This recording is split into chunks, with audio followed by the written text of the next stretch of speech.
Hello dear friends, Ragi soul ടാരോയിലേക്ക് സ്വാഗതം. ഇന്ന് നമ്മൾ ടാരോയോട് ചോദിക്കുന്നത് എങ്ങനെയാണ് നിങ്ങളുടെ അടുത്ത മാസം, ഇത് ജൂലൈ മാസം എങ്ങനെയാണ് നിങ്ങൾക്ക് എന്തൊക്കെ പ്രതീക്ഷിക്കാം, എന്താണ് ഡിവൈൻ ഗൈഡൻസ്, അങ്ങനെയുള്ള ക്വസ്റ്റ്യൻസാണ് നമ്മളിന്ന് ടാരോയോട് ചോദിക്കുന്നത്.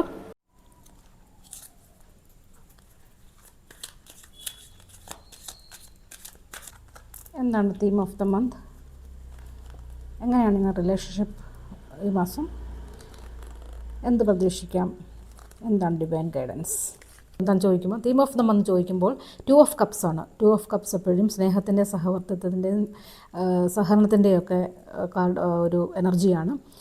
എമോഷൻസാണ് കപ്സിൻ്റെ എനർജി. വാട്ടർ എലമെൻ്റാണ്. അപ്പോൾ നിങ്ങൾക്ക് ഈ മാസം മറ്റുള്ളവരിൽ നിന്ന് സഹകരണം, സഹായങ്ങൾ ഒക്കെ പ്രതീക്ഷിക്കാം.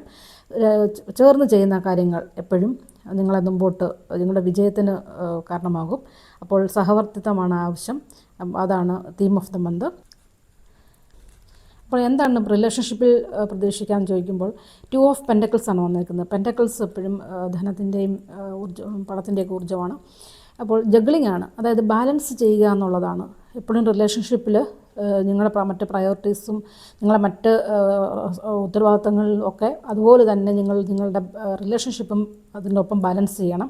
എപ്പോഴും റിലേഷൻഷിപ്പിൽ എപ്പോഴും നമുക്ക് ആവശ്യം നമ്മൾ അഡ്ജസ്റ്റ്മെൻറ്റ്സും സഹകരണവും ഒക്കെയാണല്ലോ. അപ്പോൾ നമ്മൾ കോംപ്രമൈസ് ചെയ്യുക, വിട്ടുവീഴ്ചകൾ ചെയ്യാൻ തയ്യാറാകുക. അതാണ് ഈ മാസത്തെ നിങ്ങളുടെ റിലേഷൻഷിപ്പ് കാർഡ് പറയുന്നത്. എന്ത് പ്രതീക്ഷിക്കാം എന്ന് ചോദിക്കുമ്പോൾ 3 ഓഫ് പെൻറ്റക്കിൾസ് ആണ്. 3 ഓഫ് പെൻറ്റക്കിൾസ് എപ്പോഴും പുതിയ സ്കിൽസ് പഠിക്കുക, നിങ്ങളുടെ കഴിവുകൾ മറ്റുള്ളവരാൽ അംഗീകരിക്കപ്പെടുക ഒക്കെ ഉള്ള എനർജിയാണ്. അപ്പോൾ നിങ്ങൾക്ക് അറിയാവുന്ന സ്കിൽസിനെ ഡെവലപ്പ് ചെയ്യുക, പുതിയത് പഠിക്കുക, അറിയാവുന്നത് മറ്റുള്ളവർക്ക് പകർന്നു കൊടുക്കുക എന്നൊക്കെയുള്ള എനർജിയാണ് 3 ഓഫ് പെൻറ്റക്കിൾസിൻ്റേത്. അപ്പോൾ എന്ത് പ്രതീക്ഷിക്കാം എന്ന് ചോദിക്കുമ്പോൾ നിങ്ങൾക്ക് മറ്റുള്ളവരുടെ സഹകരണം, മറ്റുള്ളവരുടെ സപ്പോർട്ടും ഒക്കെ നിങ്ങൾക്ക് ഈ മാസം പ്രതീക്ഷിക്കാം. അംഗീകാരം ഒക്കെ നിങ്ങൾക്ക് കിട്ടും. നിങ്ങളുടെ കഴിവുകൾ മറ്റുള്ളവർ തിരിച്ചറിയും എന്നുള്ള ഒരു എനർജിയാണ്. ഇനി എന്താണ് ഡിവൈൻ ഗൈഡൻസ് എന്ന് ചോദിക്കുമ്പോൾ ക്വീൻ ഓഫ് സോഡ്സ് ആണ്. സോഡ്സ് എപ്പോഴും ബുദ്ധിയുടെയും ചിന്തയുടെയും ഒക്കെ എനർജിയാണ്. ഏത് തീരുമാനങ്ങളും വളരെ പക്വതയുള്ളതായിരിക്കണം. വളരെ ആലോചിച്ച് ചിന്തിച്ചതിന് ശേഷം മാത്രമേ തീരുമാനങ്ങളിൽ എത്തിച്ചേരാവൂ. നിങ്ങൾക്ക് നിങ്ങളുടെ ഇൻഡ്യൂഷനിൽ വിശ്വസിക്കാം. പക്ഷേ പ്രവർത്തിക്കുന്ന എല്ലാ കാര്യങ്ങളും ലോജിക്കലായിരിക്കണം. നിങ്ങളുടെ അഭിപ്രായങ്ങൾ സത്യസന്ധതയോടെ മറ്റുള്ളവരോട് പറയാം.